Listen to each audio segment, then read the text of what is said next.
Et si, comme d'habitude, on nous avait menti sur la dissociation traumatique? Pas par omission, mais par peur que nous prenions conscience de notre puissance. On vous a appris que le trauma détruit, que la dissociation est une pathologie, et que l'enfant brisé devient un adulte diminué. Je dirais que c'est vrai en partie, mais c'est la face émergée de l'iceberg qu'on nous montre, celle qui rassure les puissants, qui ne sont que des faibles qui ont pris le pouvoir par effraction. Ce sont les mêmes qui maintiennent le couvercle fermé sur une réalité que certains connaissent depuis des millénaires. Parce que voilà, le paradoxe que personne ne pose sur la table est le suivant. Pourquoi les individus ayant subi des traumas précoces sont-ils statistiquement surreprésentés par les sujets présentant des facultés psy, comme le remote viewing, la précognition ou les expériences ovni récurrentes? Coïncidence, biais méthodologique ou véritable mécanisme? Commençons par les faits, que certains connaissent très bien. Les faits déclassifiés, pas les hypothèses. En premier lieu, le projet MKUltra. Projet de la CIA, il s'agit officiellement d'un programme de contrôle mental. Mais officieusement, il s'agit davantage d'une exploration systémique de la dissociation traumatique comme levier de modification et même d'élargissement de conscience. Par les drogues, la privation sensorielle, les électrochocs, l'hypnose sous contrainte et j'en passe. Pour rappel, des centaines de sujets humains, parfois pris dans les hôpitaux psychiatriques ou des universités complices. Le tout financé par l'argent du contribuable américain. Mais MKUltra n'est pas arrivé de nulle part. Avant lui, il y avait le projet Artichoke. Dans une moindre mesure, le projet Bluebird. Même cuisine, même obsession. Comment fracturer le psychisme pour accéder à des états de conscience modifiés et élargis. D'ailleurs, la question que les documentaires Netflix ne posent jamais est la suivante. Pourquoi la CIA en particulier s'intéressait-elle autant à la dissociation? Pas juste pour fabriquer des agents doubles, docilement programmés. Si vous relisez bien les mémos déclassifiés, il y a un fil rouge qu'on ignore systématiquement. L'exploration des facultés psy induites par le trauma. C'est d'ailleurs pour cette raison que le projet Stargate, qui a suivi, a recruté parmi ses meilleurs remote viewers des traumatisés, comme Joseph McMonigal et Ingo Swann. Ce projet Stargate est le prolongement logique finalement de cette même intuition. Le trauma ouvre des portes opératives, psychiques, que la conscience ordinaire garde habituellement verrouillées. Mais bien avant les CIA, il y avait des cultes à mystère.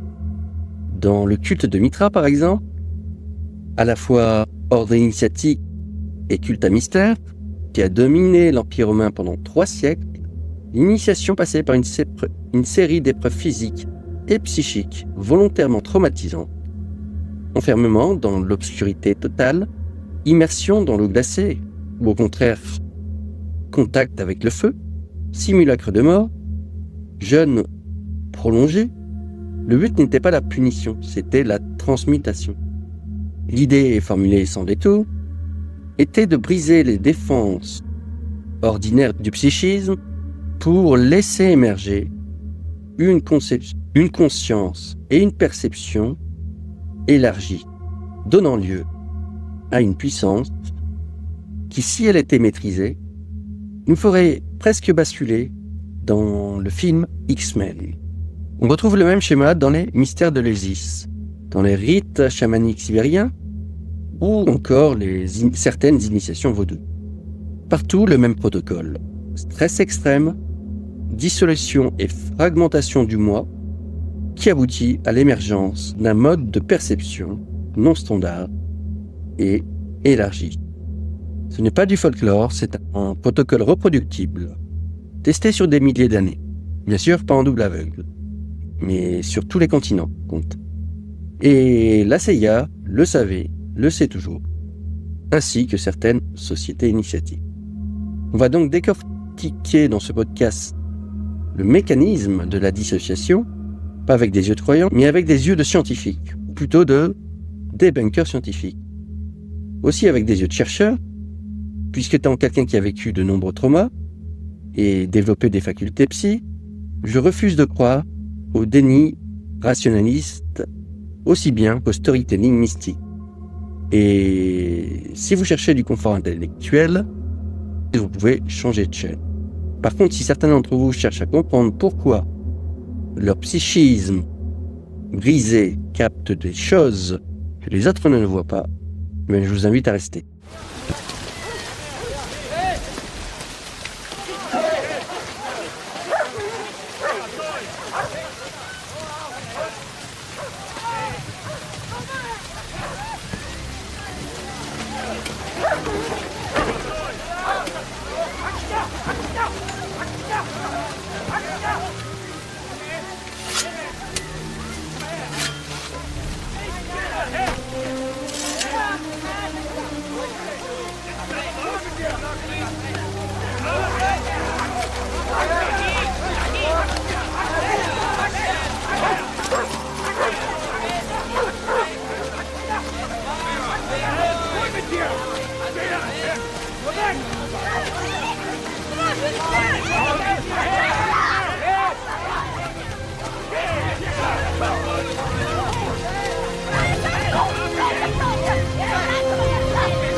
Avant de parler de porte, d'interdimension et surtout de bypass, il faut comprendre ce qui se passe réellement dans un psychisme fracturé. Pas la version Wikipédia, la mécanique interne et occulte. Ce que ça fait quand ça casse et que ça dissocie. Parce qu'on ne peut pas comprendre comment le trauma ouvre des brèches si on ne sait pas d'abord comment il fonctionne en tant que système de défense d'urgence. Quand un être humain, a fortiori un enfant, est confronté à une expérience qui dépasse sa capacité d'intégration, son psychisme n'a pas le luxe de réfléchir, il réagit. Et il dispose de 3 stratégies principales qu'on retrouve dans toutes les littératures cliniques. Le refoulement, qui est un souvenir poussé sous sa surface. Il disparaît de la conscience, mais il ne disparaît pas du système. Il continue à opérer en sous-marin, par le biais de cauchemars, d'angoisses plus ou moins flottantes, de répétitions comportementales comme des TOC. Et d'ailleurs, Freud l'a décrit en premier, c'est le plus connu des 3, et probablement le moins intéressant, entre guillemets, pour notre sujet. Ensuite, nous avons le clivage. Dans ce cas-là, le psychisme ne refoule pas l'expérience. Il la découpe en morceaux. Une partie de la psyché connaît, l'autre refoule. L'enfant peut continuer à fonctionner normalement, du moins en surface, pendant qu'une partie de lui porte le poids intégral de ce qu'il a vécu. Paul-Claude Racamier a montré comment ce mécanisme opère à l'échelle de familles entières dans un cadre précis, celui de l'incestuel. Pas l'acte, mais le climat, qui se perpétue généralement de génération en génération, et qui implique un effacement des frontières générationnelles justement, une intrusion psychique permanente et le brouillage des rôles. Enfin, nous arrivons à la dissociation, et c'est là que ça devient véritablement intriguant. La dissociation, c'est un peu le disjoncteur du psychisme. Quand l'expérience est trop intense, trop brutale et trop incompréhensible pour être traitée en temps réel, le système nerveux coupe le circuit principal. À ce sujet, la littérature clinique documente des constantes remarquablement stables par rapport à ce processus. Anesthésie émotionnelle, le sujet observe ce qui lui arrive comme depuis l'extérieur, sans affect. Le corps est là, mais quelqu'un ou quelque chose, appelez ça l'esprit, est ailleurs. Distorsion temporelle ensuite, le temps se dilate ou se contracte, voire disparaît complètement. Phénomène que l'on peut retrouver dans certaines expériences psychédéliques où des heures semblent durer des minutes et le temps s'efface. Ensuite, ce que l'on appelle la constriction sensorielle. Certains canaux perceptifs se ferment, incapacité de parler, de bouger ou de crier, pendant que d'autres s'ouvrent de manière anormale. Et enfin, la dépersonnalisation ou déréalisation, à savoir le sentiment de ne plus faire corps avec la réalité ou littéralement quitter son propre corps. Bien sûr, tout ça, c'est de la clinique. Il n'y a pour l'instant rien de mystérieux et n'importe quel psychiatre vous confirmera ces symptômes. Mais voilà, la question que la clinique ne pose pas ou qu'elle refuse de poser est la suivante.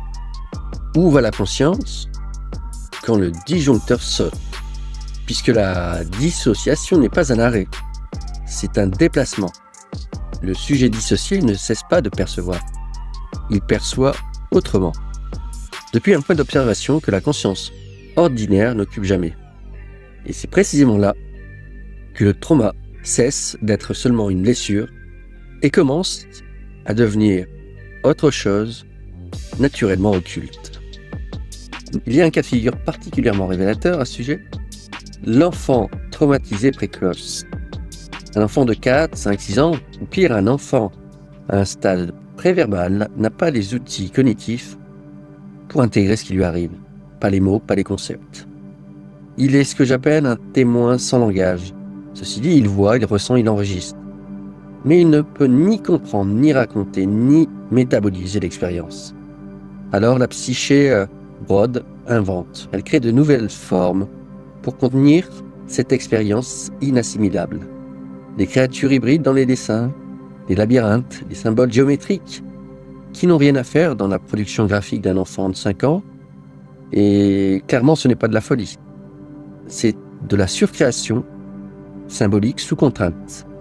La psyché qui refuse de s'effondrer et qui invente en urgence un langage pour cartographier l'inassimilable.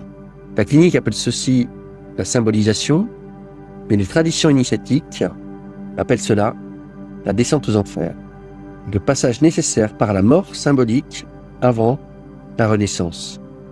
Deux vocabulaires pour un même mécanisme, à savoir que face à l'excès, la psyché ne casse pas toujours. Parfois, elle est forcée de muter. Et c'est là que le modèle purement pathologique commence à montrer ses limites. Un dernier point avant de passer à la section dédiée au bypass. Le trauma ne se loge pas que dans la tête, il s'inscrit dans le corps. La recherche en psychotraumatologie, avec des pontes comme Pat Hodgkin, Peter Levine, a montré que le corps, donc le soma en grec, garde la mémoire de ce que la conscience a éjecté, comme avec des symptômes de type constriction laryngée, apnée spontanée ou zone d'activation paradoxale, ou encore dissociation thermique. Le corps qui alterne entre l'anesthésie totale et des surgissements volcaniques. Ces signatures somatiques sont des marqueurs. Elles témoignent du fait que quelque chose s'est passé, qui a dépassé les capacités d'intégration du système, de l'enfant abusé. Mais elles témoignent aussi quelque chose d'autre. Le système a survécu. Il a trouvé un moyen, il a déplacé l'énergie de l'insoutenable vers un flux recanalisé et mémorisé par des circuits non conventionnels. Et si ce moyen, cette recanalisation n'était pas qu'un mécanisme de survie, mais paradoxalement également un élargissement du spectre perceptif, eh bien c'est ce que nous allons explorer dans la prochaine section. Nous venons de voir comment le psychisme se protège. Refoulement, clivage, dissociation. 3 stratégies pour survivre à l'insupportable. Habituellement, la psychiatrie s'arrête là. Elle décrit le mécanisme de défense, elle prescrit et elle referme le dossier. Mais la psychiatrie ne pose pas la question qui vient après, car il ne faudrait pas renverser le statu quo. Et si ma dissociation n'éteignait pas la perception, mais plutôt la déplaçait? Reprenons le phénomène de dépersonnalisation ou de déréalisation. Le sujet dissocié dit en général qu'il se voyait au-dessus de lui-même ou se regardait depuis le plafond. Et à cet égard, la clinique entend surtout dysfonctionnement, voire déconnexion pathologique et symptômes à traiter. Mais en sous-texte ou en filigrane, ce que le sujet décrit, c'est un changement de point d'observation.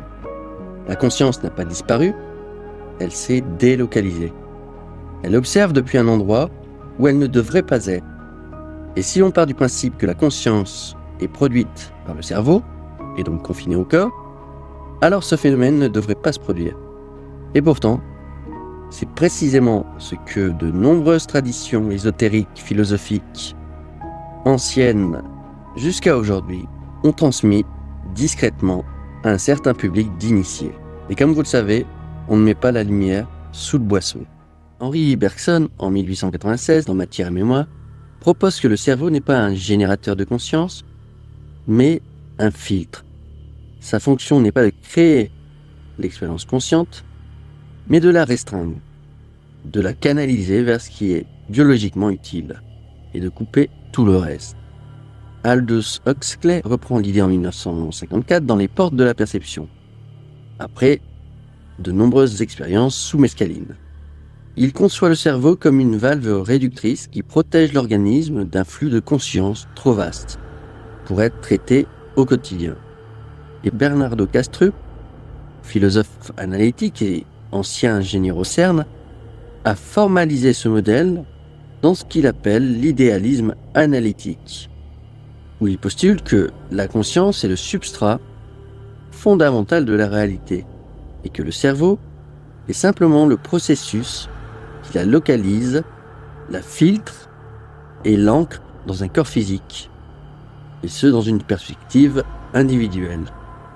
Bien sûr, c'est un modèle philosophique, pas encore une preuve empirique, mais il a une vertu. Il rend cohérentes des observations que le modèle matérialiste standard ne peut qu'ignorer ou pathologiser. Et voilà où le trauma entre en jeu. Si le cerveau est un filtre, alors le trauma endommage le filtre. La dissociation n'est plus seulement une défense, c'est un court-circuit qui laisse passer des signaux normalement bloqués sous le seuil de conscience. Des informations que la conscience ordinaire, bien calibrée et ajustée à la survie biologique, ne capte ou ne capterait jamais. C'est ça le bypass. Si cette hypothèse tient, on devrait retrouver des phénomènes similaires dans d'autres situations où ce filtre, qui est le cerveau, dans l'hypothèse que j'ai évoquée, est affaibli, et que ce soit volontairement ou non. Eh bien, à vrai dire, on observe dans les grandes lignes le même processus. Par exemple, dans le cadre de la méditation profonde, les pratiquants avancés, contemplatifs chrétiens, décrivent des états où le sentiment d'identité individuelle se dissout. Dissolution du moi, perception élargie, accès à des informations non locales. Et d'ailleurs, les neurosciences contemplatives documentent des modifications mesurables de l'activité cérébrale. Ensuite, il y a bien sûr les transes chamaniques, qu'elles soient utilisées avec ou sans psychotrope, par le biais des percussions répétitives du jeûne, de la privation sensorielle et parfois des substances antéogènes. Ces techniques mises bout à bout dérégulent massivement les filtres perceptifs ordinaires. Et de ce fait, le chaman fait comme forcer le passage. Ce qu'il rapporte ressemble étrangement à ce que décrivent les sujets dissociés. Voyage hors du corps, perception d'entité et accès à des informations vérifiables sur des événements distants dans le temps ou l'espace. Il y a bien d'autres techniques et je ne vais pas toutes les évoquer, comme l'hypnose par exemple, et c'est dire à quel point la conscience peut être modelée. avec pour même résultat l'affaiblissement des filtres de perception, coïncidant avec l'émergence de perceptions, disons, non standards. Finalement, la dissociation traumatique est le dernier chemin, celui qui est le plus brutal, le moins contrôlé. Maintenant que nous avons posé le modèle théorique, il faut le confronter aux données. Parce qu'un modèle élégant, qui ne colle pas au réel, c'est de la littérature, pas de la recherche. Alors, est-ce qu'on observe réellement une corrélation entre trauma, unique ou répété, expérience subliminale, anormale et faculté psy? En un mot, oui. Et elle vient de sources qu'on ne peut pas balayer d'un revers de main. Commençons par les repeaters, à savoir les profils d'observateurs d'ovnis multiples.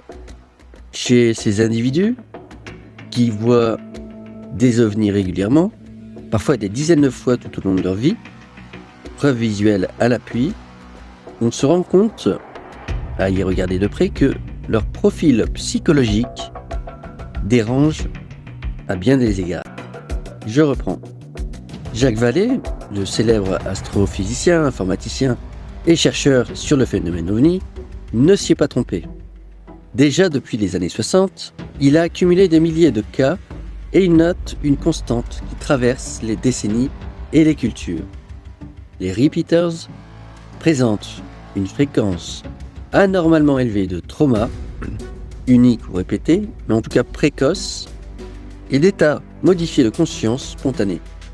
C'est un pattern. Quant à John Mack, le célèbre psychiatre à Harvard, pas vraiment le type qu'on pourrait appeler illuminé, lui a consacré la dernière décennie de sa carrière à étudier le phénomène des abductés. Ces individus qui rapportent des expériences d'enlèvement ou de contacts répétés. Et son constat, publié dans Abduction en 1994 et dans d'autres ouvrages, est sans appel. Ces sujets ne sont pas psychotiques. Ils ne présentent pas de profil délirant. En revanche, ils présentent fréquemment des antécédents de trauma et une capacité dissociative significativement supérieure à la moyenne des individus lambda. Plus récemment, Gary Nolan, immunologiste à Stanford, et donc pas exactement un marginal, a étudié des scans cérébraux de pilotes militaires et de témoins récurrents de phénomènes aériens non identifiés. Ce qu'il a trouvé est surprenant. Des anomalies structurelles dans une zone très précise du cerveau. Une région impliquée dans le traitement prédictif, l'intuition et l'intégration sensorielle. Mais Nolan reste prudent, puisque comme vous le savez, corrélation n'est pas forcément causalité. Il a cependant le mérite de poser la question publiquement. Certains cerveaux sont-ils câblés différemment, d'une manière qui les rend plus réceptifs à ces phénomènes? Et si oui, cette différence est-elle innée, acquise, voire acquise par le trauma? Math? What kind of math? Number theory. Research mostly. No way, I work with numbers myself. I mean, not traditional. I work with the Torah. Amazing! You know, Hebrew's all math. It's all numbers. You know that? Yeah, look. The ancient Jews used Hebrew as their numerical system, eh? Each letter's a number. Like the Hebrew A, Aleph, it's 1. B, Bet, it's 2. You understand? But look at this. The numbers are interrelated. Like, take the Hebrew word for father. Av, Aleph, Bet. 1, 2 equals 3. All right? Hebrew word for mother, Aim, Aleph, Mem. 1, 40 equals 41. Sum of 3 and 41, 44. All right? Now, Hebrew word for child.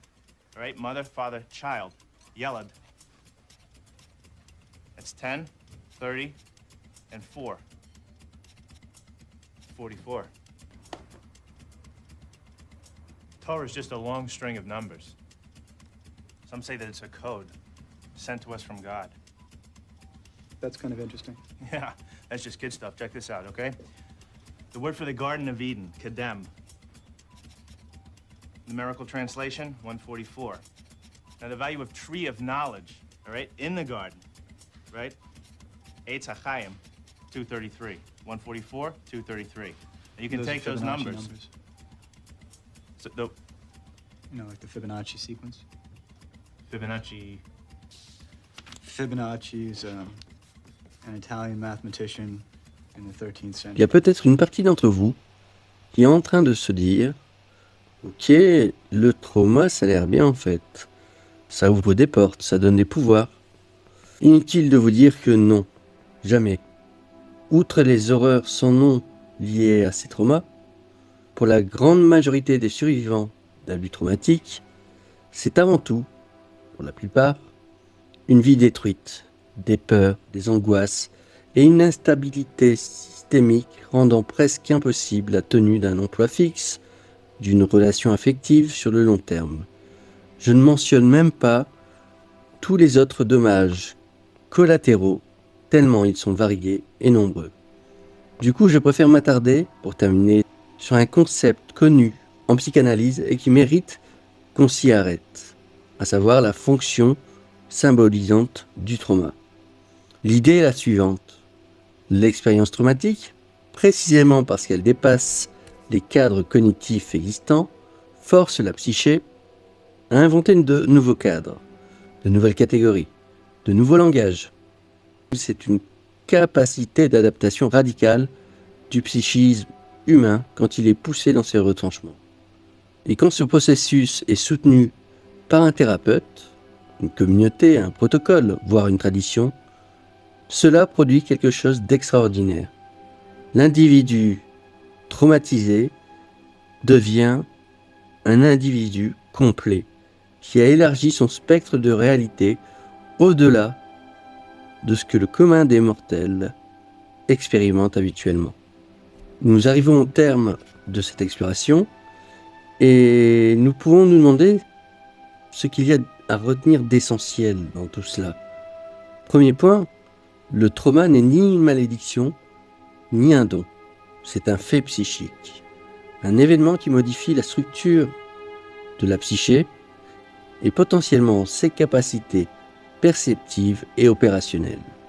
Ce que l'on fait de cette modification dépend entièrement du cadre dans lequel elle est intégrée. Enfin, le domaine que nous avons étudié dans cette émission a désespérément besoin de recherches sérieuses et non de documentaires sensationnalistes, encore moins des témoignages non vérifiés empilés à la pelle sur YouTube. Non, vraiment de la recherche avec des protocoles, des groupes contrôle. Et j'ai en tête quelques pistes concrètes, par exemple des protocoles de remote viewing comparatifs, où on pourrait avoir un groupe trauma versus un groupe lambda, donc non traumatisé, même cible, même conditions, et scoring en aveugle. Une neuroimagerie des repeaters, donc les observateurs ovnis multiples, pour prolonger les travaux de Gary Nolan, pourrait se révéler d'une grande utilité, surtout s'ils étaient faits sur des cohortes plus larges et des protocoles plus rigoureux. Enfin, les études prospectives. Il serait intéressant de suivre ces sujets traumatisés avant et après intégration thérapeutique. Enfin, pour clôturer, le dernier point le plus personnel, si vous êtes quelqu'un qui a été brisé, ne laissez personne vous dire ce que ça signifie. Ni le psychiatre, qui veut tout réduire à un symptôme, encore moins le gourou, qui veut tout transformer en mission, cosmique ou non. Je vous invite à observer, documenter, vérifier et surtout, prenez soin de votre psychisme singulier et si c'est votre volonté, développez alors ses capacités. Et le discernement n'est pas une option, c'est littéralement votre boussole intérieure. Merci d'avoir écouté.